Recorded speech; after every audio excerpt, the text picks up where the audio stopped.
പോണ്ടിച്ചേരിയുടെ പിതാവ് എന്നറിയപ്പെടുന്നത്? ഫ്രാങ്കോയി മാർട്ടിൻ. പോണ്ടിച്ചേരിയുടെ പിതാവ് ഫ്രാങ്കോയി മാർട്ടിൻ. ഫ്രഞ്ചുകാർ ഇന്ത്യയിൽ ആദ്യത്തെ വ്യാപാര കേന്ദ്രം ആരംഭിച്ചത് സൂറത്തിൽ. ഫ്രഞ്ചുകാർ ഇന്ത്യയിലെ ആദ്യത്തെ വ്യാപാര കേന്ദ്രം ആരംഭിച്ചത് സൂറത്തിൽ 1868. ഫ്രഞ്ചുകാരുടെ കേരളത്തിലെ വ്യാപാര കേന്ദ്രം സ്ഥിതി ചെയ്തിരുന്നത് മാഹി. ഫ്രഞ്ചുകാരുടെ കേരളത്തിലെ വ്യാപാര കേന്ദ്രം സ്ഥിതി ചെയ്തിരുന്നത് മാഹി.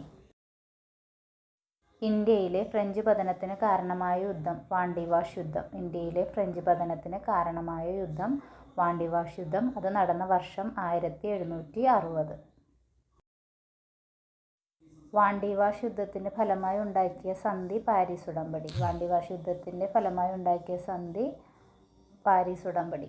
വാണ്ടിവാഷ് യുദ്ധത്തിൽ പരാജയപ്പെട്ട French സൈന്യാധിപൻ count D Lali. Wandiwash യുദ്ധത്തിൽ പരാജയപ്പെട്ട ഫ്രഞ്ച് സൈന്യാധിപൻ കൗണ്ട് ഡി ലാലി.